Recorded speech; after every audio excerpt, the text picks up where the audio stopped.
Hello there, and as you can tell, this is something a little bit different on the channel, a Maserati vlog, taking the car out for a bit of a drive. The weather isn't exactly ideal, but it's never too bad to drive a Maserati. So basically there were just a couple of things I wanted to talk about, which don't necessarily fit into another video, but I thought, well, we can, make a little dedicated video about it and talk about it. One of them I wanted to talk about because everyone likes to talk about the negatives of things, like when something goes wrong, like with the Harveys Autos fiasco. But pretty soon after the Harveys, not incident, but the Harveys fiasco, a very different and really cool kind of opposite thing happened with a different company entirely. So I needed some work doing on the Maserati, and it was done a couple of days ago, and I'll get to what it was in a second. But I needed to find new parts, obviously, to do that, and I found this company called Euro Spares, and they do parts for Ferrari, Lamborghini, Maserati. I think they do Porsche as well. And I found the parts I needed. It was my brakes. I needed new discs and new pads for the front of my Maserati, because for a little while it's had at least one, if not both, front discs warped. And the discs being warped can be caused by multiple things, but generally speaking, that'll be like a change in temperature, wherein the car will have been taken, for a healthy run, probably on the weekend, by a previous owner. You'll probably hear the windscreen heater going off now, so I'll probably have to talk even louder. The brake warping, or disc warping, can often happen when you've got a car that you're going to take out for like a healthy drive, using the brakes a lot, really stamping on the brakes. But then when you pull in, pull back into the driveway or whatever, especially in colder weather, and you stop the car, the discs then obviously cool down. And where the pads sit near the discs can act as a bit of a heat sink, like in a computer, where it draws the heat into it. And obviously, if the car keeps having that happen, especially a high performance car that's being driven really hard, the effect that can have, and it can be other things as well, but the effect that can have is to make the discs themselves actually become warped over time. And obviously the problem with that is it makes the ride like jittery through the steering wheel. In the case of this, above 60 miles an hour, like on the motorway, the steering wheel was moving about quite a lot.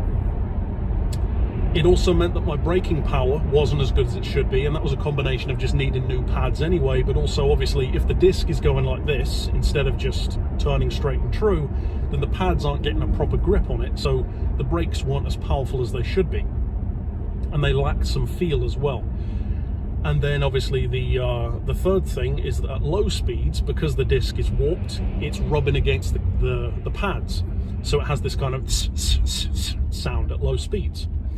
So I ordered these discs from Euro Spares, and they cost me £930.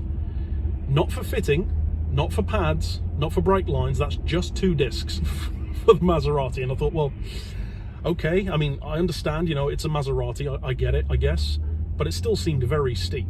They actually arrived, and even though I'm a mechanic myself, I don't actually work on my own cars, and I don't have the facilities to jack the car up, etc. So I tend to get it worked on by, I have a guy that's really good who works on mine for me. He's worked on the Jag, he worked on the Touareg, and he's worked on this one now as well. So he took a look at it, he came over to fit these discs, and then he said to me, these discs are 30 millimeters too big. They do not fit the car. I was like, okay. Because the way they were ordered is Euro Spares actually, orders the parts, or you order the parts based on the VIN number of your car. So it should be an exact match for the engine, the year, etc. So technically, there shouldn't really be any way of getting that wrong. But they clearly were, because the brakes were like a massive size difference. Now that, combined with the price, the fact that these were bigger than they needed to be, and that they were so expensive, made me think, hang on a second. My Maserati is the 4.2. It has the same engine as the first generation Gran Turismo.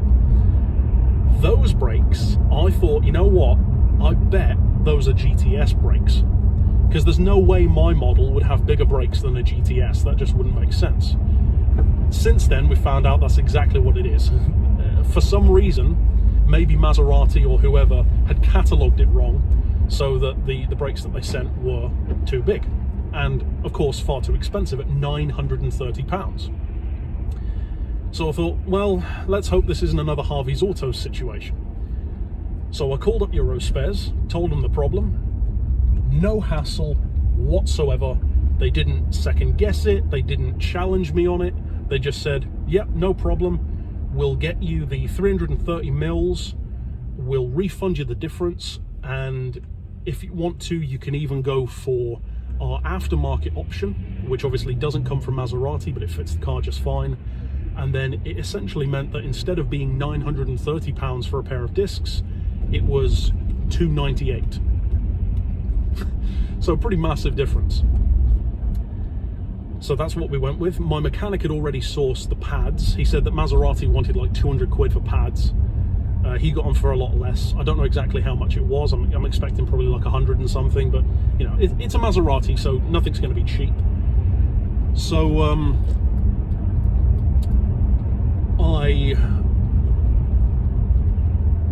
yeah, he came a couple of days ago, got them all fitted up, and now it has brakes again. And I tell you what, the difference is massive. I haven't taken it on the motorway yet, but there is no judder through the wheel. The brakes are way more powerful, and obviously new pads helps with that. They're still bedding in, you know, 50 to 100 miles, but I don't drive my cars crazy anyway. You know, I don't hoon my cars around. So I generally take it easy with cars anyway. And as a result, that's fine. Bending them in isn't going to be any issue, but already it's so much better. There's none of that grinding noise. There's no judder. The brakes are way more powerful. But yeah, I wanted to talk about that even briefly, because I thought we all talk about the negative things, you know, when things go wrong, you know, or Harvey's Autos, how shoddy that whole experience was. And if you haven't watched that video, give that one a look. So I wanted to give some love to a business who actually do things the right way. You know, no hassle. They sent me a huge refund, obviously, of the difference. They didn't contest it. They didn't try and say it was my fault. It was great. You know, that's how it should be done. So I wanted to give them props for that. And also, you know, I'm not working with Euro Spares, but I have no problem whatsoever giving them that shout out. You know, if you need parts for something like that, absolutely go to them, because that's the way they treated me. So go for it. If you've got a Porsche, Maserati, Lambo, Ferrari, give them a look. The second thing, speaking of how much I'm loving the car, and anyone who knows me, like on Discord or whatever, knows that I like to change my cars fairly regularly, which to a lot of people sounds crazy. You know, if you follow the channel and if you know the cars that I've owned, I've had some pretty awesome cars. Touareg V10, Jag XKR, 2 Maseratis. So why would I want to keep changing? You know, why do I want to change this one if it's good? I don't really know why I like to keep changing. I always like, you know, one of my favorite things about doing beards and cars is I like experiencing the new ones. I like working with new cars, experiencing new cars, living with different cars. And at the end of the day, one of the reasons why I like doing it is because if I ever find a car that I regret selling, it's not like I can't just buy another one. You know, you can always just go out and buy a different one. So with that in mind, I wanted to basically put some of my thoughts out there as far as the cars that I've been thinking of. And my taste in cars, as some of you will know, even based on the ones I just said that I've owned before, it's pretty eclectic. I like a mix of different things. So I've got 4 vehicles in mind. I mean, what I want as my next car is not going to happen yet, because simply I can't afford it. I want a Panamera. I want to get a Porsche Panamera Turbo. But for a good one of those, you're talking at least 30 grand, if not 35, and I can't afford that. So I'm not getting a Panamera Turbo yet. In terms of my kind of price range and, you know, potentially trading in or whatever, the kind of thing which I would be looking at is going to be one of 4 possibilities that I have in mind. A Mitsubishi Evo 10, probably wouldn't be expecting me to say that. A Volkswagen Golf R32, a Jag XFR, or a Volkswagen Touareg R50. So a couple of those will be familiar. Of course, I reviewed the Golf R32 on the channel. Absolutely incredible car. At the time I was driving my Jag, and I liked that Golf so much, I legitimately considered selling my Jag XKR to get the Golf. It is that good, and I enjoyed it that much. If I do get a Golf R32, has to be blue. I don't plan on doing too many things to it. The main thing I would do is a cat back straight pipe, like the one I had in that video, because it sounds incredible. And that's pretty much it. So blue, relatively unmodified, the lowest mileage possible for this kind of price range, and I would want the 4-door. You know, technically it's a 5-door hatch, but the 4-door version, because I want that extra practicality. The Jag, obviously I love the XFR. Again, I reviewed it on the channel. I gave the Jag my Car of the Year award 2020, so it shows how much I love it. For those who haven't driven the XFR, it literally feels like an XKR with 4 doors, because essentially it kind of is. It has the same engine. Absolute beast of a car. Same kind of price range as this Maserati. Obviously way faster. Not that the performance is the be-all and end-all anyway. The only thing I'm not as much of a fan of with the XFR is it doesn't look or feel as special. You know, it doesn't have the wow factor of a Maserati or an XKR. I mean, the main reason why I went for the XKR is because it looked better than the XFR. In terms of practicality, of course the XFR is better. So that's a possibility. I don't think I'm going to go for an XFR, because as much as I loved my Jag, I don't really fancy going to another Jag so soon. And then as far as the Touareg, I put out a poll on the channel a while back asking you guys, do you think I should keep the Maserati or get a Touareg W12? And understandably, a lot of people were like, why would you get a Touareg instead of a Maserati? Well, it's literally a Touareg with a Bentley Continental GT engine. Why wouldn't I want that? But they're all left-hand drive. The W12s have absolutely awful fuel economy. I mean, like awful, like 13 miles per gallon. And I just thought, in the end, you know, if something goes wrong with that engine, it's going to be very expensive to fix, just like a Bentley. And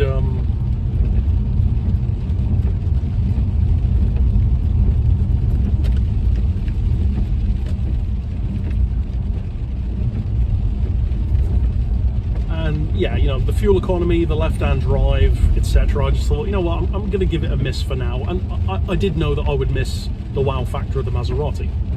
In the case of an R50, the R50, you could say suffers from the same issue, but the difference with the R50 is, to me, it's worth it more because it's the diesel V10, so it has way better fuel economy. I used to get 26 to the gallon out of my V10, and I proved that with fuel receipts, so that's way better than the W12 can do. Plus it has far more torque. The W12 has, like, I think it's 300, 400 pound-feet, something like that. I think it's about 400. The R50 has 630 pound-feet, you know, it's not even close.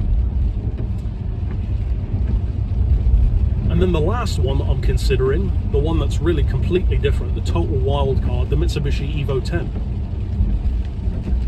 I've never really considered getting an Evo before, and as, again, many of you will know, I'm not a fan of manual cars, and that's one of the main reasons why I never really considered getting something like an Evo, because I thought they were all manual. You know, if, for example, the Ford Focus RS came with a DSG gearbox, I would absolutely want a Ford Focus RS. But I found out not that long ago that the Evo 10 does come with an automatic, in a sense. I think they call it the SST. It's like a dual clutch thing. And although, of course, purists hate it, it's literally a 300 horsepower Evo with an automatic that can do 0 to 60 in 4.5 seconds. So it would be the smallest engine car I've ever owned, and the least powerful car I've ever owned, but also the fastest for acceleration. That's crazy. Of course, all-wheel drive. Any of you who know me know that I love all-wheel drive. I always have it if I can. It just makes so much sense here in the UK. I mean, look at the weather right now. So yeah, I mean, I love all-wheel drive. I love the advantages it gives you. And I'm very curious about an Evo. The thing which puts me off an Evo a little bit is, and this is crazy, they would actually charge me more for insurance on an Evo 10 than this Maserati. Now, in a sense, I understand that, because, you know, people who buy Quattroportes tend to be older guys. You know, the crash history tends to be pretty good. You know what someone's going to drive like if they own an Evo. So I understand that from that perspective. But at the same time,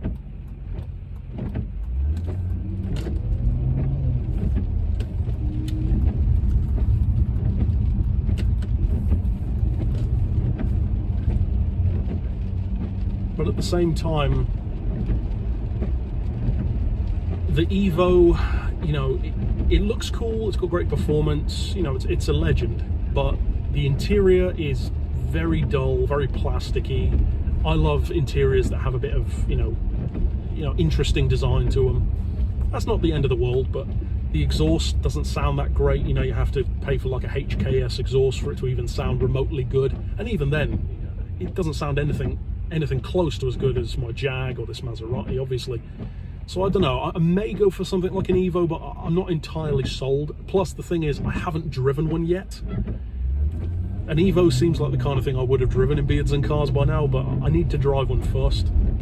And then I have to say, the holy grail for me, which, you know, knowing me, I mean, I've owned two Maseratis at the end of the day, so clearly I'm not scared of reliability, and a V10 Touareg, so I'm not scared of, you know, cars that have horror stories. So I may well end up getting one at some point, but the holy grail for me, the car that I want so badly, and it's not far off my kind of price range for an R50 or a Maserati Quattroporte, a Bentley Continental GT.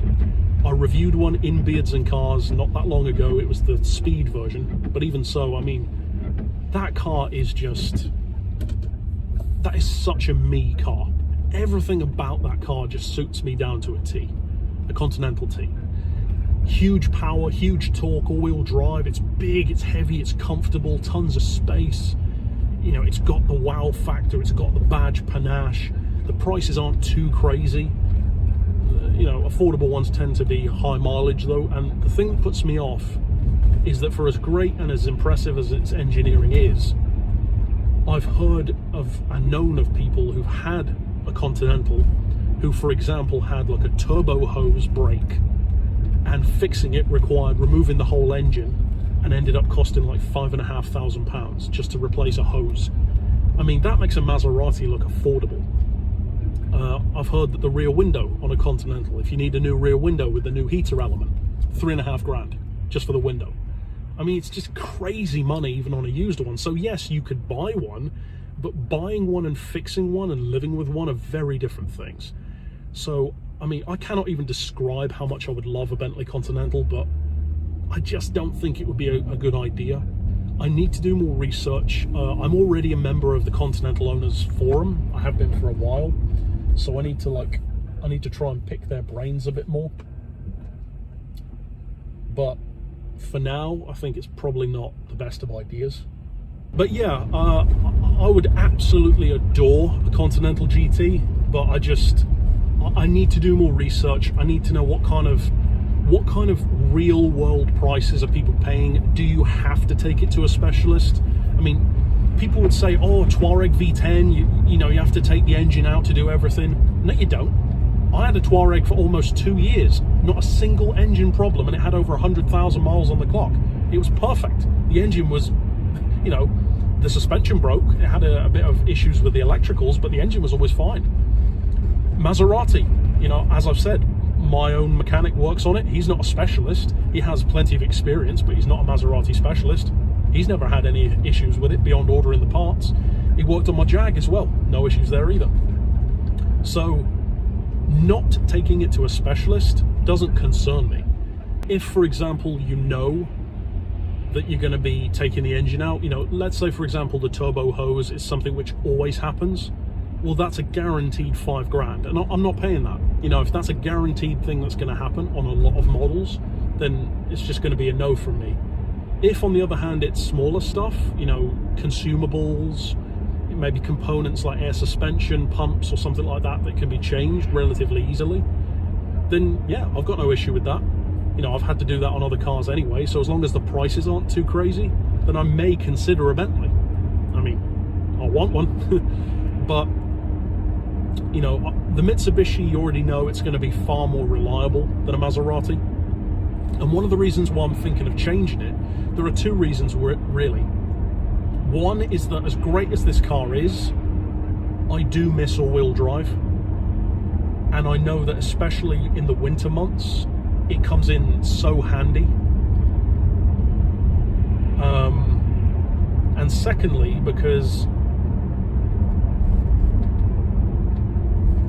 I like the idea, see, when I got rid of my Touareg and when I got rid of my Jag, they were both still in good condition. There was nothing wrong with them. I got rid of them because I wanted to change the car, not because they were bad cars.